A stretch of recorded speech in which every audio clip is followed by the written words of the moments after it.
E Jane, eu vou te enviar o relatório e vou fazer uma pequena explicação aqui de alguns itens, né? E, obviamente, eu também estarei à disposição se você quiser fazer alguma reunião para tirar alguma dúvida ou também fazer alguma análise de complementação. Então, aqui eu descrevi a metodologia para vocês colocarem lá no trabalho de vocês. Inicialmente, eu comecei com uma análise descritiva. Então, nós temos as variáveis que são quantitativas, aquelas que a gente mensura, né, numericamente, idade, peso, tempo de diagnóstico e por aí vai. E temos as variáveis que são qualitativas, aquelas que tem ou não tem, né? Então, doença cardiovascular, diabetes mellitus. Então, os gráficos, as análises que a gente utiliza para avaliar cada variável, cada tipo de variável é distinto. Então, por isso que tem esses dois tipos aí. E inicialmente eu começo aqui pela tabela com as variáveis quantitativas, onde eu apresento os principais índices de estatística descritiva, então média, desvio padrão, mínimo, primeiro quartil, mediana, terceiro quartil, máximo, coeficiente de variação, aqui o número de valores válidos e aqui a porcentagem dos valores válidos, ou seja, qual era a porcentagem de não missing, né, os valores que tinham valores, né, que não eram valores perdidos. Você não precisa colocar todas essas estatísticas no trabalho, só se você quiser. Eu coloco porque aí a pessoa pode escolher qual que ela mais gosta, qual que ela prefere.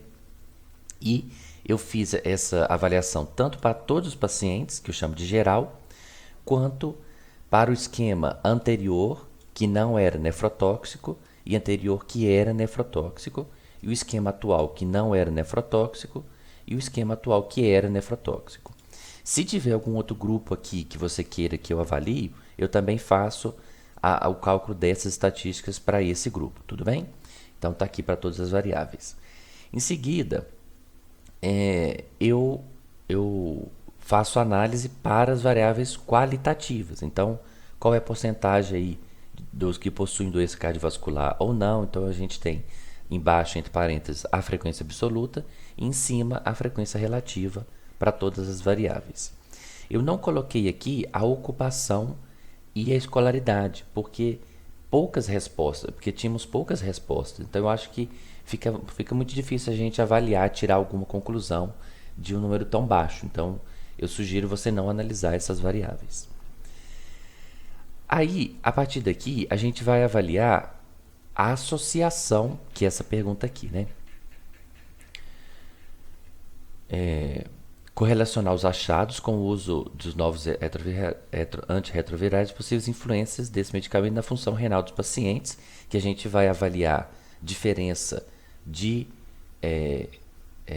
creatinina e ureia sérica, né, e também avaliar se há diferença entre grupos de pacientes que receberam medicamentos nefrotóxicos, né, e que não receberam. Então, essa análise que eu vou falar aqui a partir de agora é para avaliar essas diferenças.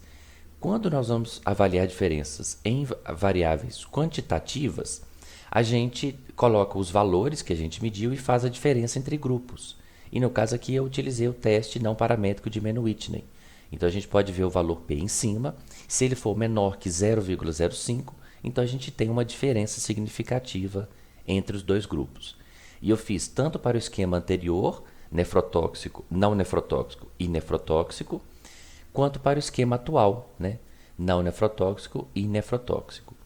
Aqui estão os valores medidos, as bolinhas, e tem o box plot mostrando aí a concentração deles, né? Então, aqui é o topo da caixa é o terceiro quartil, o meio da caixa é a mediana e embaixo da caixa é o primeiro quartil. E aqui ele vai estender no máximo 1,5 da distância da caixa, da altura da caixa. E acima disso a gente considera um valor outlier.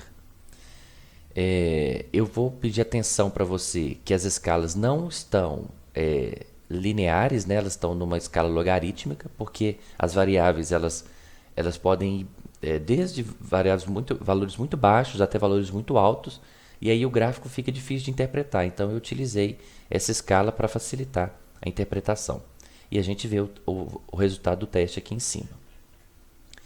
Quando nós vamos trabalhar com variáveis, a relação com variáveis qualitativas, então a análise é diferente. A gente vai usar o teste aqui quadrado e eu não tenho os pontinhos, né, para plotar.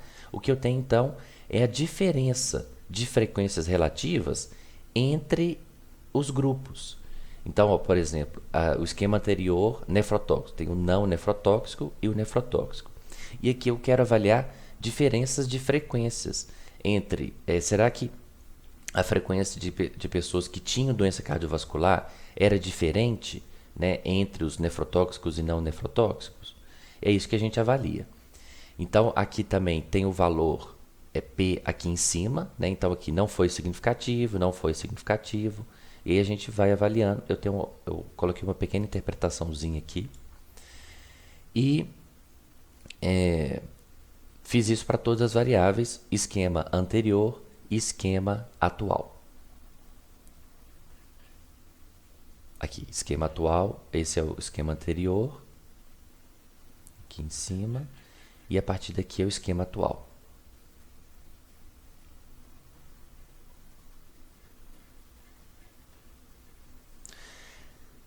Este anexo aqui, eu coloco caso, né, você queira avaliar alguma outra informação, mas ele não é para você, ele é mais para mim.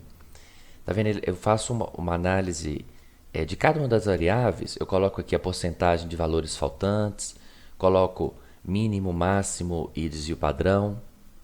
E para as variáveis quantitativas, eu produzo, né, um gráfico de boxplot para ver se eu tenho outliers, faço histograma, faço um QQ enorme, que é para ver se ele tem uma distribuição aproximadamente normal nos dados originais e após a transformação logarítmica. Então isso é uma coisa mais para mim, só para eu avaliar. Eu deixo aqui, né, caso você queira ver, mas não é algo que você precisa se preocupar. E para as variáveis qualitativas eu faço esse gráfico aqui, é um gráfico meio feinho, né? Mas é o mesmo gráfico do lado de cima que tem as frequências relativas e absolutas aqui em cima. Tudo bem? Então vou mandar para você avaliar e qualquer dúvida eu estou à disposição. Tem essas variáveis aqui que eu não analisei porque tinha uma porcentagem muito elevada de valores faltantes. Então, a ocupação, né, que eu te falei, a escolaridade, a relação albumina-creatinúria, que a maioria era não relatada, ou acho que zero, né? Que significava dado faltante ou não relatado, e albumina sérica. Tudo bem? Então, aguardo aí a sua avaliação, o seu retorno. Um abraço.